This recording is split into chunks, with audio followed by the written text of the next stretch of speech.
Fala galera do Binóculo, estamos mais um Nas Lentes do Binóculo e estamos aqui com o pastor Carlos Augusto Bailate. Então vamos estar vendo sobre os 3 mitos do arminianismo. Se liga aí então, pessoal.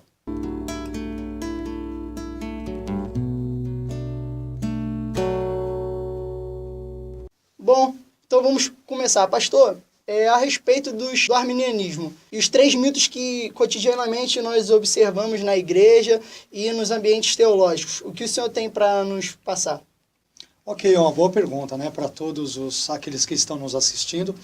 Eu diria que existem muitos mitos construídos sobre o arminianismo, especialmente por pessoas do Facebook, da internet, as redes sociais de uma forma geral. Um desses mitos seria equiparar o arminianismo ao pelagianismo ou semi-pelagianismo, né?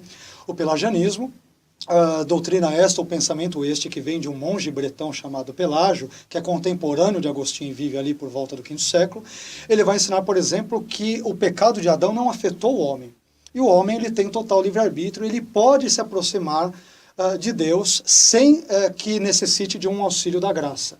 Já o semi-pelagianismo, que ele é, na verdade, mais defendido por João Cassiano, que mais ou menos também é contemporâneo ali naquele contexto de Pelágio e Agostinho, ele vai dizer que a pessoa pode dar o primeiro passo em direção a Deus, mas esta pessoa, ela dá o primeiro passo por meio do seu livre-arbítrio, e só depois é que ela pode, talvez, ser assistida pela graça. Então, Armínio nunca ensinou algo nesse sentido. Aliás, Armínio, nas suas obras, ele critica Pelágio, o pelagianismo, chamando esses tipos de pensamentos de heresia e de falsidade.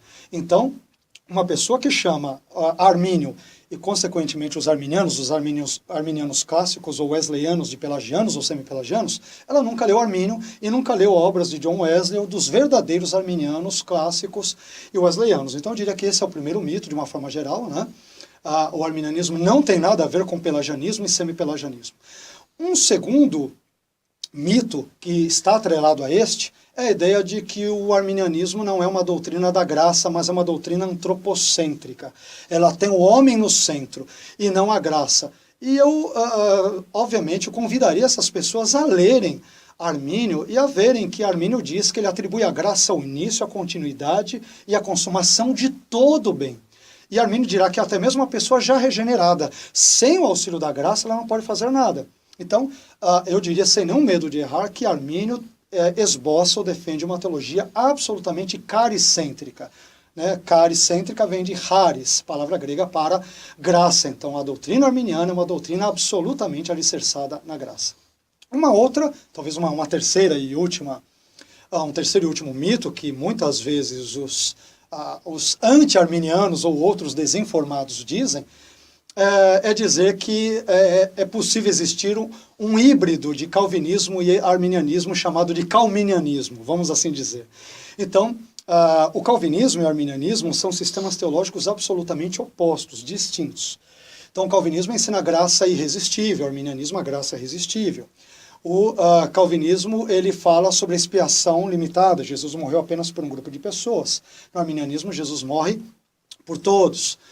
No calvinismo, a eleição é incondicional, a eleição para a salvação. No arminianismo, ela é condicionada à fé prevista e condicionada à permanência nesta fé prevista por Deus desde a eternidade. Então, o sujeito que se diz calviniano, na verdade, ele é um confuso e que talvez ele não tenha lido ou se inteirado sobre o assunto, quando, na verdade, este híbrido de calvinismo e arminianismo não é possível.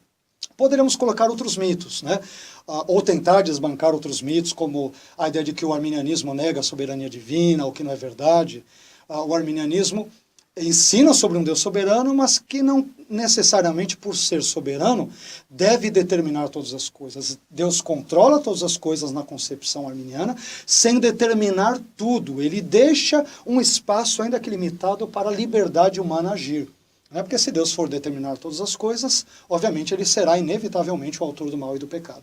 Enfim, teríamos outros mitos para expor aqui, mas eu creio que esses, de uma forma geral, já abrangem o cerne da teologia arminiana. Em geral, eu diria que é isso. Sim, pastor, uma última pergunta. Gostaria de perguntar ao senhor a respeito do ponto de vista histórico. Muitas vezes nós vemos que os calvinistas vão dizer que a teologia deles é mais bíblica, pelo ponto de vista histórico, mas não é isso que nós vemos nos pais da igreja, né? Então, o que o senhor tem para falar a respeito dessa origem arminiana, que não foi sistematizada, mas que ela foi, né, tem uma origem nos pais da igreja? O que o senhor tem Muito, muito boa observação, né? Então, por exemplo, quando nós... Vamos pegar um exemplo, vamos pegar a situação da expiação, a expiação ilimitada, a crença de que Jesus ele teria morrido, e na nossa percepção, na percepção arminiana, de fato, ele morreu por todas as pessoas, sem exceção. Esse tipo de pensamento, ele estava presente nos pais da igreja. E isso é tão interessante que um próprio bispo calvinista chamado John Davenant, que esteve presente ao sínodo calvinista de Dort, em Dordrecht, ele vai dizer que essa ideia de que Jesus teria morrido apenas por um grupo de pessoas está ausente nos pais da igreja. Quem diz isso não é um arminiano, né, que tem interesse em dizer isso ou ensinar isso, é um calvinista sincero, honesto. Não estou dizendo, obviamente, pelo amor de Deus, que os calvinistas não sejam, tá? Mas estou dizendo que quem diz isso é um calvinista honesto. Então, a ideia, por exemplo, da salvação com base na presciência da fé. Isso não é ensinamento apenas de Armínio, não é uma inovação teológica ou exegética de Armínio. Está presente em Agostinho nos seus primeiros escritos. Está presente em vários outros dos pais da igreja. Então, a ideia de que, como vemos no calvinismo, que a presciência não é uma presciência pura, o que Deus prevê, ele prevê porque ele colocou lá na frente, esse tipo de ensinamento está ausente nos pais da igreja. Então, o arminianismo, enquanto historicamente ele só surge como nomenclatura depois do século XVI na Europa, todavia os conceitos daquilo que hoje se chama arminianismo estão de certa forma presentes já nos pais da igreja ao longo de toda a Idade Média, chegando até os dias de hoje, de forma bem sucinta eu diria isso. Muito bem, pastor, muito obrigado. E é isso aí, pessoal. Se vocês gostaram do nosso vídeo, do nosso canal, curte aqui embaixo nas nossas redes sociais. E é isso aí, pessoal. Até uma próxima.